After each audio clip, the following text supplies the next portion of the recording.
Hi, this is Ashley from ShareLove.Fund, and we're going to talk about Sutra number 1.15 by Patanjali, or translated by Patanjali. So in English, it's the consciousness of self-mastery in one who is free from craving, from objects seen or heard about is non-attachment. I'm going to read that one more time.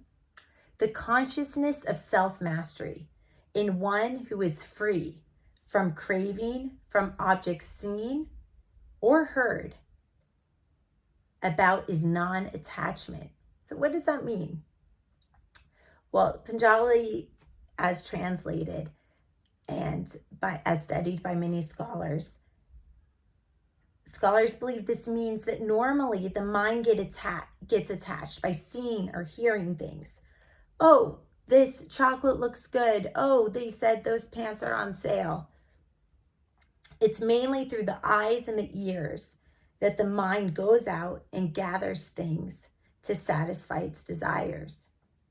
Before the mind is attracted to something it sees or hears, you should have the determination to see whether that object is good for you or not.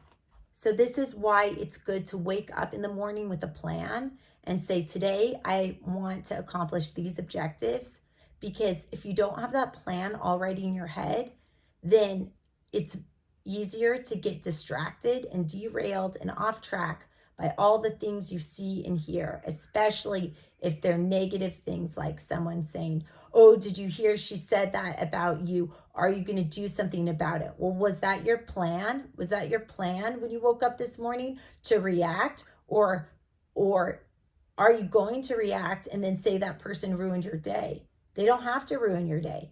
You don't have to act on everything you see and hear.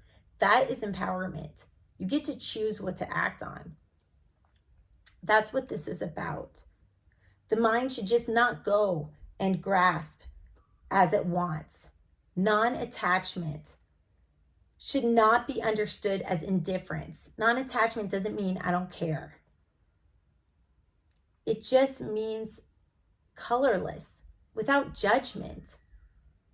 Watching it like you're watching on a movie and thinking, I'm going to take a deep breath. And what is the reasonable response?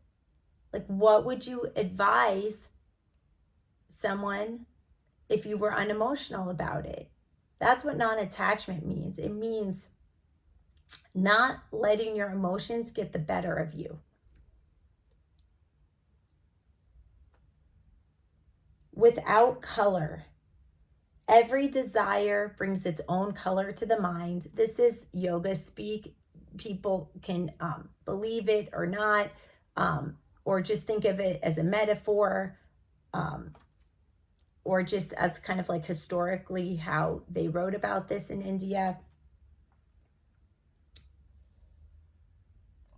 The moment a thought has a color in its mind, this is what the yoga philosophy says, it creates water in ripples. It creates a ripple in the water,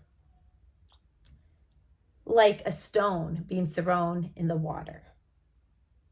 When the mind is tossed by these desires, one after another, there won't be peace or rest in the mind. When you want to do something constantly, your mind should not be distracted by other desires.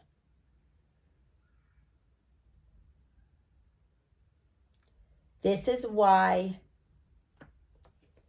letting in what we see and hear and reacting to it by instinct causes a distortion. And when we act non-attached, that doesn't mean numb, that just means non-emotional about it. When we act non-attached, it dissipates. It sort of lessens the power of whatever we saw and heard, and we get to choose what weight and perspective to put on it. We get to choose how our day goes and what items we should address in our day.